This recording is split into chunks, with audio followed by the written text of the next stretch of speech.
विधानसभा अध्यक्ष रितु खंडूरी के फैसले पर अब सुप्रीम कोर्ट की भी मुहर लग गई है। यानी रितु खंडूरी ने जिन कर्मचारियों को बर्खास्त करने का फैसला लिया था, वो फैसला सुप्रीम कोर्ट ने भी सही माना है, जायज माना है।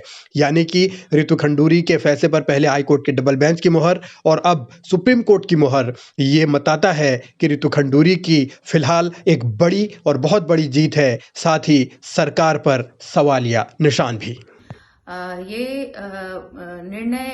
इस निर्णय के लिए मैं सर्वोच्च न्यायालय का धन्यवाद करती हूँ। ये सभी उत्तराखंड के युवाओं की जीत है, उत्तराखंड के लोगों की जीत है। मैंने पहले भी कहा था कि कठोर निर्णय है, पर मैं कठोर निर्णय से लेने से पीछे नहीं हटूंगी। सुप्रीम कोर्ट भी अगर मुझे जाना पड़ेगा तो मैं सुप्रीम कोर्ट जाऊंगी। जो रिपोर्ट कोटिया कमेटी ने दी थी वो सही थी और मैं धन्यवाद करना चाहूंगी सुप्रीम कोर्ट का कि उन्होंने जो एक अध्यक्ष के तौर पे, उत्तराखंड विधानसभा के अध्यक्ष के तौर पे जो मैंने निर्णय लिया था उसको उन्होंने सही माना है। मैं उनको धन्यवाद करती हूँ। फैसला हक में आया है तो सुप्रीम कोर्ट का आभार स्पीकर जता रही हैं, ये स्वाभाविक भी है। लेकिन सियासी तौर पर बड़े महत्वपूर्ण सवाल हैं कि जिस सरकार में ये भर्तियां हुई और जिस तरीके से गड़बड़ी की शिकायतें पहले से आई, क्या उस सरकार में जिम्मेदार लोगों पर भी कोई कार्रवाई होगी? प्रेमचंद अग्रवाल जब स्पीकर थे तब उन्होंने ये भर्तियां करवाई थी। उससे पहले गोविंद सिंह कुंजवाल के कार्यकाल में भर्तियां हुई थी, वही भर्तियां निरस्त भी कराई गई हैं।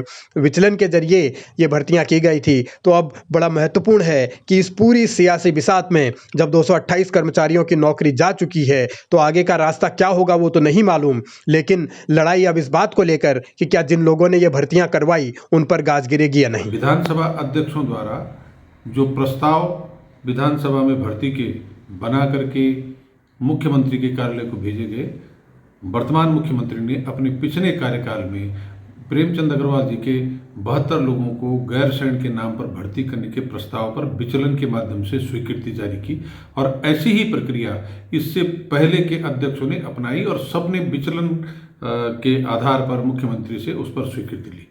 तो विधानसभा की बैकडोर भर्तियों में सुप्रीम कोर्ट का फैसला या हाई कोर्ट का फैसला क्या आता है ये एक अलग मसला है, लेकिन व्यावहारिक रूप से उत्तराखंड की जनता ये जानती है और मानती है कि विधानसभा भर्तियों में नियम और प्रक्रिया का पालन को दरकिनार करके अपने परिवार के सदस्यों को, नाते रिश्तेदारों को और अंडर द टेबल डील करने वालों को नौकरी पर रखा गया और इस ढंग से उत्तराखंड के योग्य बेरोजगार नौजवानों की नौकरियों को बेचा गया।